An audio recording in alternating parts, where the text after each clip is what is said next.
Hello and welcome back to study time मूली। दोस्तों स्वागत है एक बार फिर से आपका स्टडी टाइम मूली में, जहां हम डिस्कस करेंगे the Hindu analysis with the help of hand written notes. तो जो भी इम्पोर्टेंट आर्टिकल्स रहे हैं प्रीवियस डे के, तो उसको भी हम लेके आए हैं और आज का भी इम्पोर्टेंट आर्टिकल्स को हमने इसके अंदर इंक्लूड किया है, जो कि हम डिस्कस करेंगे। देखिए काफ़ी मेनली जो बड़े बड़े इश्यूज है, जैसे कि अगर मैं आपसे बात करता हूँ नेशनल एजुकेशन पॉलिसी एनईपी के बारे में, तो अभी तक आप लोग ने वो लेक्चर भी देख लिया होगा। अगर आपने नहीं देखा है तो नीचे मैं लिंक दे दूंगा, तो वहाँ से आप उसे देख सकते हैं। लास्ट में ऊपर आ रहा होगा, यहाँ पे भी आप देख पा रहे होंगे। तो मैं दोनों जगह लिंक दे दूंगा, तो आप वहाँ से देख सकते हैं। नेशनल एजुकेशन पॉलिसी को फुली तरीके से हमने एक डिटेल में सेपरेट लेक्चर के अंदर डिस्कस किया हुआ है। साथ में अगर हम आगे बढ़ते हैं इसके और देखते हैं और कौन सी चीज़ निकल के आती है, तो जैसे कि आप यहाँ पे देखेंगे EIA, that is environment impact assessment. इसके बारे में मैंने डिटेल में एक लेक्चर लिया हुआ है, जो कि हमारे दूसरे चैनल के अंदर वो डला हुआ है, तो उसकी लिंक मैं डिस्क्रिप्शन में दे दूंगा। तो वो बहुत अच्छी तरीके से एक्सप्लेन किया गया है। अप्रॉक्सीमेटली 10 मिनट का वो लेक्चर है, तो 10 मिनट के अंदर मैंने एक एक चीज़ वहाँ पे एक्सप्लेन किया है। तो ज़रूर से आज जाइए, उसको देखिए लेक्चर को, और बताइए किस तरीके का लेक्चर रहा है, क्योंकि उसमें मैंने फेस टू फेस बातें की हैं और साथ में ही पिक्चर्स उसके माध्यम से आपको डिटेल एनालिसिस दिया है, आर्टिकल्स बताए हैं, सारी चीज़ें वहाँ पे डिस्कस की है। तो काफ़ी इंपॉर्टेंट हो जाता है, तो उसको आपसे ज़रूर देखिए। आज देख लेते हैं जो भी इंपॉर्टेंट चीज़ें जो रह गई हैं, और जो इंपॉर्टेंट आर्टिकल्स ऐसा लगता है कि वो एग्जाम परस्पेक्टिव से इंपॉर्टेंट है, उसको मैंने इंक्लूड किया है, तो उसको हम डिस्कस करते हैं। तो पहला है अडॉप्टिंग पब्लिक सिस्टम अप्रोच। तो पब्लिक हेल्थ सिस्टम जो अप्रोच है, ये आर्टिकल है। तो इसके अंदर जो है पहला आर्टिकल है, मतलब पॉइंट जो हमारा बैकग्राउंड जो हमारे लिए इंपॉर्टेंट है, वो ये है पब्लिक हेल्थ इंफ्रास्ट्रक्चर। तो पब्लिक हेल्थ इंफ्रास्ट्रक्चर क्या होता है, what is it and what it does, ये क्या है और ये क्या करता है। देखिए इसके तीन कंपोनेंट्स हैं, जब भी लिखने के लिए आया तो ये सिर्फ तीन कंपोनेंट्स आपको ही रट लेना है। इसके अंदर और कोई भी इंफॉर्मेशन ऐसा नहीं कि आप बिल्कुल पूरा आर्टिकल रट के जाइए, सिर्फ तीन कंपोनेंट्स आप याद कर लीजिए। Public health infrastructure related more than sufficient है। इसके अलावा देखिए जब भी आता है तो जो जो इंपॉर्टेंट चीज़ें निकल के आती रहती है, उसको हम डिस्कस करते रहते हैं। तो आज के आर्टिकल में क्या है, थ्री कंपोनेंट जो है इंपॉर्टेंट है। क्या है, कैपेबल एंड क्वालिफाइड वर्कफोर्स होना चाहिए। Second number, up to date data information system होना चाहिए, कि आपके पास एक पूरी तरीके से इंफॉर्मेशन सिस्टम है या नहीं है, वो सारी चीज़ें इंपॉर्टेंट हो जाती हैं। साथ में agencies capable assessing the responding to public health need, कि जो पब्लिक हेल्थ की नीड है उसे फुलफिल कर पा रही है कि नहीं कर पा रही है, हमारा ऐसा इंफ्रास्ट्रक्चर है कि नहीं है। जो हमारे छोटे छोटे हॉस्पिटल्स हैं, छोटे से लेके बड़े हॉस्पिटल्स हैं, उनके पास क्या क्वालिफाइड वर्कफोर्स है कि नहीं है, पहला पॉइंट।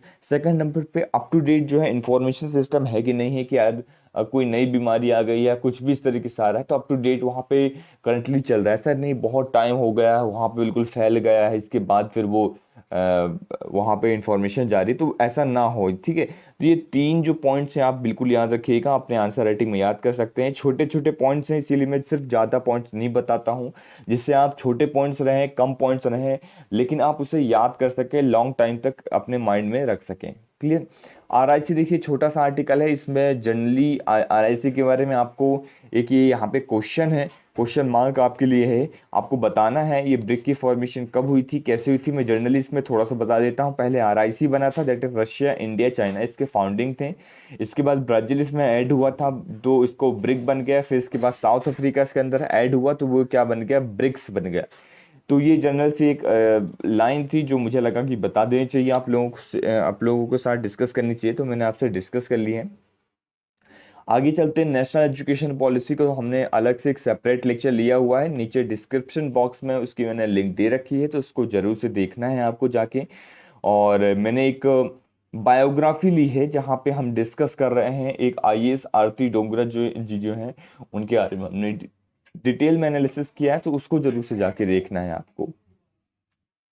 चलिए सबसे पहले हम देख लेते हैं आज फिजिकल डिफिशिएंट, काफी इंपॉर्टेंट है। क्या होता है, कॉन्सेप्ट है ये, जनरली द हिंदू के न्यूज़पेपर में आया है। पर आपको घबराने की जरूरत नहीं है। और आपको क्या है कि क्या डेटा याद करना चाहिए, इसमें कोई भी चीज़ याद करने की जरूरत नहीं है आपको। क्यों नहीं है मैं आपको बता देता हूँ, क्योंकि फिजिकल डिफिकल्ट जो है वो चीज़ बदलती रहती है। तो अब ये जो चीज़ बदलती रहती है, जब आप एग्जाम देंगे उस टाइम पे कुछ और रहेगा, अभी कुछ और है। थोड़े टाइम बाद एग्जाम, जब आप इंटरव्यू देने जाएंगे या मेंस लिखेंगे तो उस टाइम पे कुछ और रहेगा।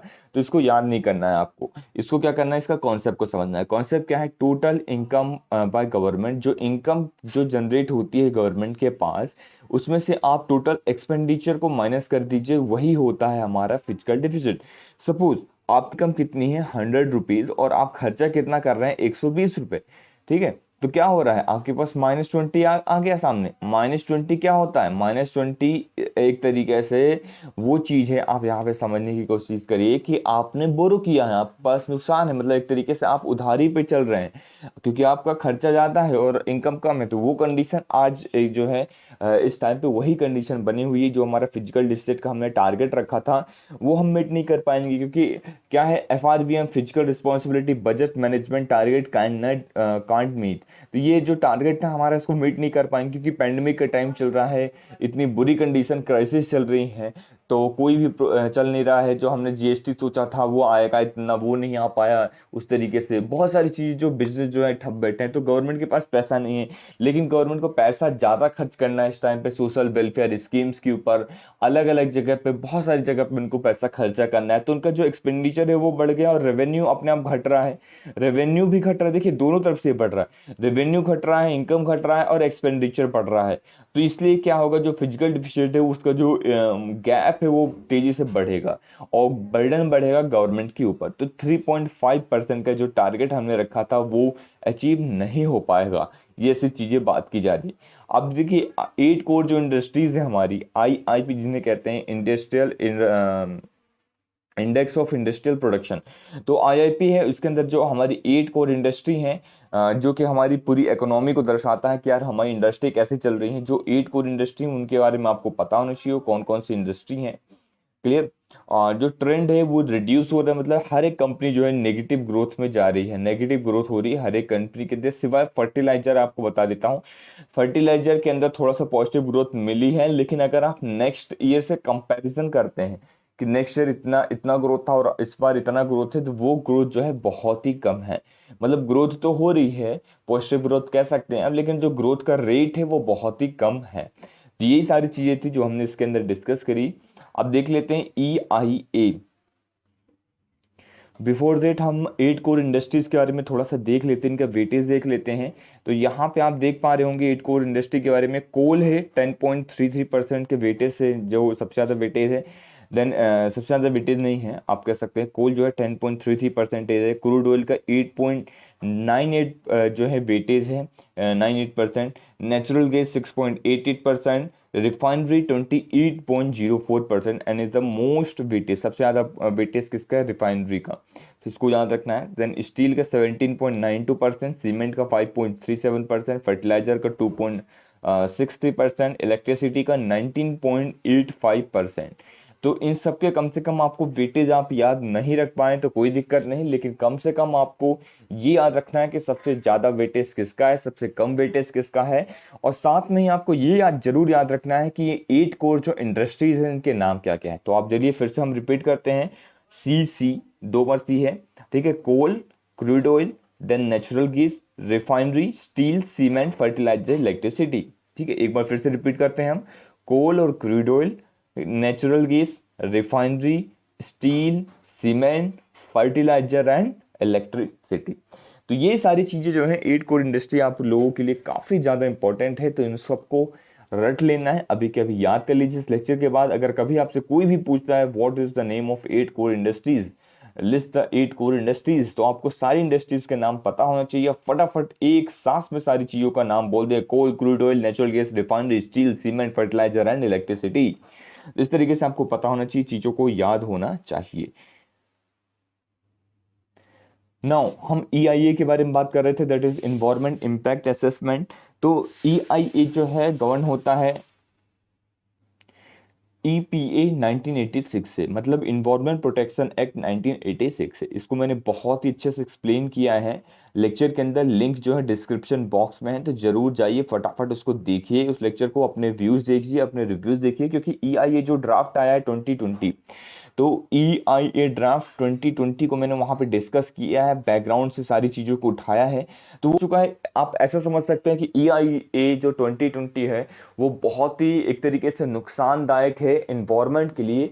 तो उसके लिए मैंने एक टास्क भी दिया है उसमें, वहां पे आपको करने के लिए कि आप जाइए, ईमेल करिए गवर्नमेंट को, थोड़ा सा प्रेशर क्रिएट करिए। अगर आप एक जागरूक इंसान है, आप लोगों से ही ये सारी चीजें की जा सकती है कि आप जाइए और उसको देखिए, उस समझने की कोशिश करिए क्या चीजें वहां पे बताई गई हैं, क्या ड्राफ्ट के अंदर बताइए। मैंने वहां पे कुछ आर्टिकल्स बताए हैं जो कि बहुत इंपॉर्टेंट है, उन आर्टिकल्स को जाइए पढ़िए। आपके एग्जाम के पर्सपेक्टिव से तो इंपॉर्टेंट है ही, साथ में अगर आप एक जागरूक नागरिक हैं, एज अ सिटीजन, आप लोगों के लिए जानना जरूरी है कि कौन से लॉज आपके इंडिया के अंदर, आपके भारत, आपके देश के अंदर बन रहे हैं, कौन से सही हैं आप लोगों के लिए, कौन से नहीं है, तो वो आपको पता होना चाहिए।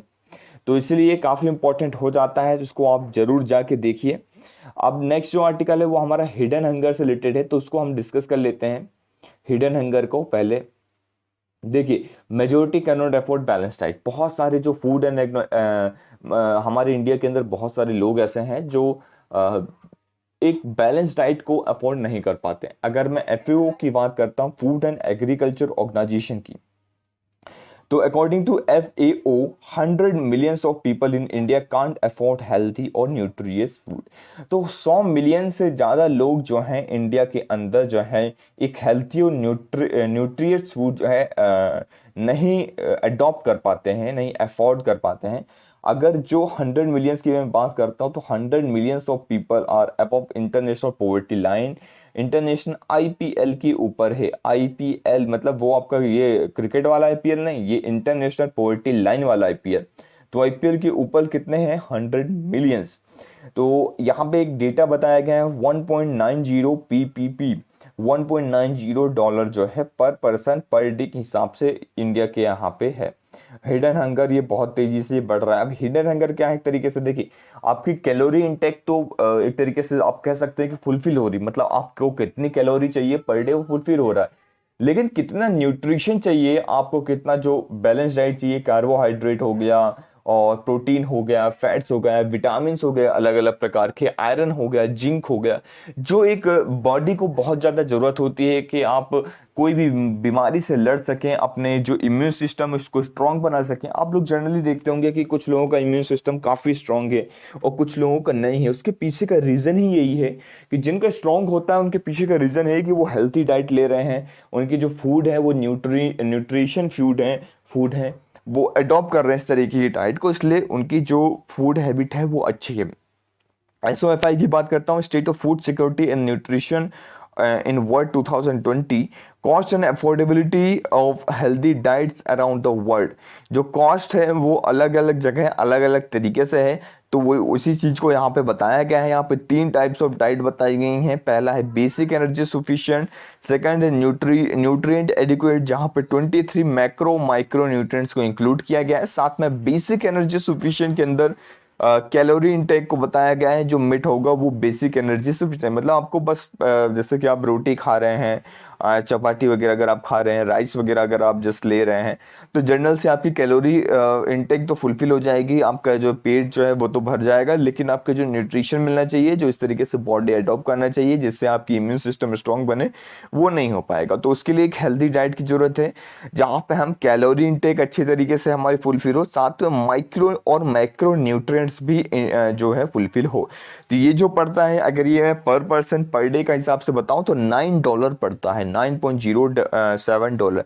तो बहुत सारे लोगों की तो हमारे देश में इतनी तो इनकम ही नहीं है कि वो इतना इनकम जो है पर डे पर पर्सन में एक तरीके से वो इन्वेस्ट करें। देखिए इतनी इनकम जो है $9 तो अप्रोक्सीमेटली उनकी फैमिली की इनकम है, और वो आप कह सकते हैं पर डे के हिसाब से भी नहीं है। तो आप ये समझ सकते हैं कितना ज़्यादा प्रॉब्लम है हमारे इंडिया के अंदर, जो कि हमें यहाँ पे इसे सॉल्व करना है। अब हिडन हंगर की अगर मैं बात कर रहा था, तो यहाँ पे एक सजेशन दिया गया है यहाँ पे सब बोला गया आर्टिकल के अंदर कि सी वीड्स हो गए are the nutrients addition to the everyday meals, जो कि हमारे यहाँ जो कोस्ट लाइन है, अगर मैं कोस्ट लाइन की बात करता हूँ तो काफ़ी बड़ी कोस्ट लाइन है। मेनलैंड इंडिया की कोस्ट लाइन जो है 7,500 किलोमीटर है, और अलग से जो हमारे आइसलैंड है उनकी तो अलग ही, आप छोड़ दीजिए, उनका तो हम गिन ही नहीं रहे हैं। जो सी वीड नेमली एल्गी वगैरह जो है ग्रो किया जाता है, उसे प्रोसेस किया जाता है हमारे लिए, तो जरूरी है कि हम उन सारी चीज़ों को भी अब बढ़ावा दें, और उनसे जो न्यूट्रिशन फूड निकल के आए उनको अब सी फूड वगैरह जो है, सी वीड्स वगैरह जो है डे टू डे लाइफ में, एवरीडे मील्स में इंक्लूड करने की कोशिश करें। हाँ, स्टार्टिंग में ऐसा लगता है कि यार ये क्या खा रहे हैं हम, और बट उसकी जो हेल्दीनेस है, उसकी जो प्रोटीन है, उसके अंदर जो मैक्रो माइक्रो न्यूट्रिएंट्स है, वो हमारे लिए काफ़ी ज़्यादा इंपॉर्टेंट हो जाते हैं। तो ऐसी चीज़ों को हम अडॉप्ट करने की ज़्यादा से ज़्यादा कोशिश करें। चलिए आगे चलते हैं, छोटी सी कुछ और जो चीज़ें हम देख लेते हैं। Quest for order of cyber insecurity. देखिए ये आर्टिकल पहले का आर्टिकल है, 2 दिन पहले का आर्टिकल है। तो मैंने क्या किया है कि सभी इंपॉर्टेंट आर्टिकल्स को ऐसे एक एक दो दो आर्टिकल्स उठाए हैं जो कि हमने डिस्कस नहीं किया था, तो उसको हम डिस्कस करेंगे यहाँ पे। साइबर स्पेस से रिलेटेड ये आर्टिकल है।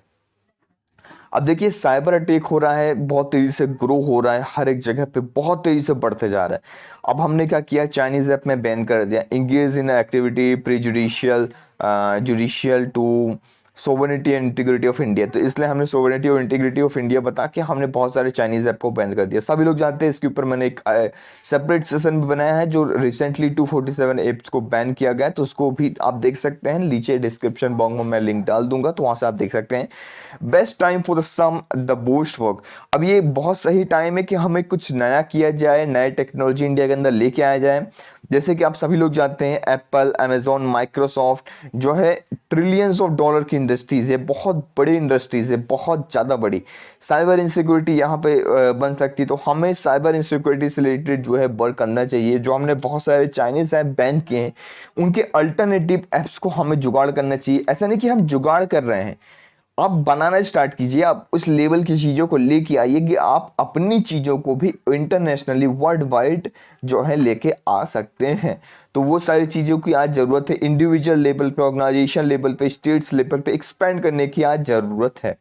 साइबर स्पेस बॉर्डर लेस होता है, आप सभी लोग जानते हैं, किसी बॉर्डर को ये मानता नहीं है कि सिर्फ इंडिया के अंदर है या बाहर नहीं जा सकता है, या सिर्फ चाइना के अंदर है। अगर साइबर अटैक हुआ तो वो इंडिया और बाहर हर एक जगह जा सकता है, हर एक जगह से तहस तहस कर सकता है। Search for cyber rules of the road, यहाँ पे रूल्स ऑफ द रोड यहाँ पे तैयार किया जाना चाहिए। सारी चीज़ें इंपॉर्टेंट है। अब देखिए हमारे लिए क्या है, इंटरनेशनल लेवल पे क्या है, दोनों को अलग अलग कर दिया गया। जैसे कि Indian computer emergency response team, CERT, तो IERT एक कह सकते हैं आप, तो ICERT, आई लिखना भूल गया मैं, तो ICERT Indian computer emergency response team, ये एक टीम बनाई जाएगी इससे ministry of electronics and information technology के अंदर। अगर मैं इंटरनेशनल लेवल में बात करता हूँ, संघाई कॉपरेशन ऑर्गेनाइजेशन, जो कि जिसका इंडिया एक मेंबर भी है, voice of support for code of conduct, ये एक हमने सपोर्ट सिस्टम निकाला है इसके अंदर, तो इसको आपको याद रखना है। इंडिया ने ज्वाइन किया था, इसको आपको याद रखना है। क्रिस्टचर्च कॉल जो है ये साइबर सिक्योरिटी से रिलेटेड है, मे भी क्वेश्चन आ जाए कि ये क्या है, किस चीज़ से रिलेटेड है। तो बुदापेस्ट कन्वेंशन आपको याद होना चाहिए। Convention of cyber crime of the council of Europe, CETS number 185, तो ये नंबर याद करने की जरूरत नहीं है, बट हाँ बुदापेस्ट कन्वेंशन पूछा जा सकता है किस चीज़ से जरूरत है, कि हमने ज्वाइन किया है, हमने किस चीज़ को ज्वाइन किया है, तो क्रिस्टचर्च कॉल को हमने ज्वाइन किया है। और बुदापेस्ट कन्वेंशन जो है किस चीज़ से रिलेटेड है, तो हमको पता होना चाहिए, ये साइबर क्राइम से रिलेटेड है, काउंसिल ऑफ यूरोप के अंदर इसे तैयार किया गया है। Clear. Next article, but not the least article, fewer species and more disease. तो ये हम डिस्कस करेंगे fewer species and more disease के बारे में। Loss of biodiversity and wild life trade, काफ़ी ज़्यादा लॉस हो रहा है वाइल्ड लाइफ ट्रेड की वजह से बायोडाइवर्सिटी के अंदर। तो एमरजेंस ऑफ एपिडेमिक्स, तो एक इमरजेंस निकल के आया है एपिडेमिक्स के टाइम पे, वो हम देखेंगे। The pandemic is an opportunity for the global community, तो एक ग्लोबल कम्युनिटी के लिए ये एक अपॉर्चुनिटी के जैसे हम इसे देख सकते हैं कि जो पेंडेमिक का टाइम चल रहा है, तो पेंडेमिक के टाइम पे हम किस तरीके से अपनी, अब देखिए बहुत सारी चीज़ों को तो हम नहीं कर पा रहे जिसके ऊपर हमारा हाथ नहीं है, हमें सोशल डिस्टेंसिंग बना के रखनी होगी और बहुत सारी चीज़ों को बना के रखना होगा, लेकिन हम कुछ चीज़ों को कर सकते हैं, कुछ चीज़ें हमारे लिए इंपॉर्टेंट हो जाती हैं to explore the consequences of its unscientific action. जो अनसाइंटिफिक एक्शन है उसे हम एक्सप्लोर करने की कोशिश करें, prepare for the behaviour changes के अंदर कोशिश करें, वन हेल्थ अप्रोच लेके चलें, सभी लोग हेल्थी रहे। आगे जब भी कभी अगर ऐसी कंडीशन आती है तो हम उसके लिए तैयार रहें, रेडी रहें फाइट करने के लिए। वही सारी चीज़ें इस आर्टिकल के अंदर बताई जा रही है। देखिए एक बार हमने गलती कर ली, ऐसे कह लीजिए एकदम से चीज़ आई जो हमारे लिए काफ़ी ज़्यादा नई थी, आज के पहले हमने कभी इस तरीके की चीज़ों को नहीं देखा था, तो हम कुछ ऐसे लॉज लेके आए, कुछ ऐसे हमने बिहेवियर के अंदर भी चेंजेस लेके आए कि हमेशा हमें सिक्योरिटी बना के रखें, हमेशा मुंह को कवर करके रखें, नाक को कवर करके रखें, जब भी बाहर जाए एक जनरल सी चीज़ें बना लीजिए, क्योंकि पॉल्यूशन भी बहुत ज़्यादा है। तो ये सारी चीज़ें जो आप बिहेवियर के अंदर चेंजेस लाएंगे, वो सारी चीज़ें आपको बहुत ज़्यादा हेल्थी अप्रोच रहेगी आपकी और पहुँचाएगी। Dangerous infectious diseases transfer from wild animal to human, जो वाइल्ड एनिमल से ह्यूमन की ओर जो ट्रांसफर हो रहे हैं, जो बहुत ज़्यादा इन्फेक्टियस डिसीज है, उनके बारे में आज टाइम है कि हम वर्क करें और देखें कि क्या है क्या नहीं है। उन सारे के ऊपर रिसर्च करने की काफ़ी ज़्यादा ज़रूरत है। बॉडी पार्ट जैसे कि एनिमल से ट्रेडेड इलीगली कंट्री के अंदर से चाइना वियतनाम लाओस के अंदर इलीगली जो ट्रेड होता है, तो उसके ऊपर हमें नज़र मारने की ज़्यादा ज़रूरत है। ट्रेड नेटवर्क की मैं बात करता हूँ, जैसे पोचिंग टेक्निक्स जो हो गए, बहुत ज़्यादा लोग अप्लाई करते हैं, किस तरीके से कहाँ कहाँ कर, जैसे नॉर्थ ईस्ट के अंदर काफ़ी ज़्यादा हो रहा है, वेस्ट बंगाल के अंदर काफ़ी ज़्यादा देखने को मिलता है। तो इसके अंदर हमें वर्क करने की ज़रूरत है, लॉस लाने की ज़रूरत है। National should work toward 250 vision का, ये हमारा जो 2050 का विजन है, living in harmony with nature, मतलब नेचर के साथ हमें एक साथ मिलकर रहना है, हार्मोनी में रहना है। अब ऐसा नहीं कि आप सिंपल चीज मैं आपको बताऊं कि बस ह्यूमन है। अब गांधी जी ने वही ने एक कोटेशन कहा था कि अर्थ इज, मतलब एक तरीके से जो हमारी पृथ्वी है वो हमारे नीड को तो फुलफिल कर सकती है, earth can fulfil our needs but not our grids, हमारे ग्रीड्स को, हमारे लालच को फुलफिल नहीं कर सकती है। तो इंसान की लालच तो कितनी बड़ी हो सकती है, अगर आप आज के पास 10 है तो आप कल 20 मांगेंगे, फिर परसों 100 मांगेंगे, 50 मांगेंगे, 100 मांगेंगे, 200, 500, 1000, तो वो तो बढ़ता ही जाएगा। तो ये ग्रीड की कोई परिभाषा नहीं है, ग्रीड तो बढ़ता ही जाएगा, ग्रीड का कोई अंत नहीं है, कोई एंड नहीं है। इसलिए हमें यहाँ पे बात करना चाहिए, हम नेचर के साथ हार्मोनी बना के रखना चाहिए। ऐसा नहीं कि आप पेड़ों को काटे जा रहे हैं, या ये जैसे 2020 बहुत ही बेकार तरीके से आ गया है, ठीक है। तो अब इस तरीके से आप चीज़ों को मत करिए, नेचर को भी, नेचर के साथ में रहिए, आप बिल्कुल पोचिंग मत कीजिए, इलीगली आप ट्रेड करे जा रहे हैं, इस तरीके से चीज़ों को करे जा रहे। तो यही सारी चीज़ जो हमने इसके अंदर डिस्कस की हैं, IPBES global assessment report on biodiversity and ecosystem services के ऊपर है। तो कभी अगर आपसे पूछा जाए रिपोर्ट किसके ऊपर है, तो आपको याद रहना चाहिए IPBES global assessment report biodiversity and ecosystem services, तो इसके ऊपर हम बात करेंगे। तो यही सारी चीजें हो गई जो हमने देखी आज के आर्टिकल के अंदर। कैसा रहा आज आपको कमेंट सेक्शन के अंदर जरूर बताना है। और हमने सभी इंपॉर्टेंट आर्टिकल्स को, सभी इंपॉर्टेंट चीजों को बहुत ही अच्छी तरीके से डिस्कस करने की कोशिश की है। तो इसको, चैनल को सब्सक्राइब कर लीजिए, अगर आप नए हैं कमेंट कर दीजिए और फटाफट लेक्चर को शेयर कर दीजिए। तो चलिए स्टार्ट, यहीं पे हम लेक्चर को समाप्त करते हैं। Thank you very much for the discussion. और जो भी लेक्चर मैंने आपको बताया जरूर से उसको देखिएगा। साथ में ही एक नई सीरीज जो हिस्ट्री की, वो आप लोगों के लिए लेके आने वाले हैं, हम जल्द ही उसको लॉन्च करने वाले हैं। तो चलिए अभी के लिए थैंक यू वेरी मच।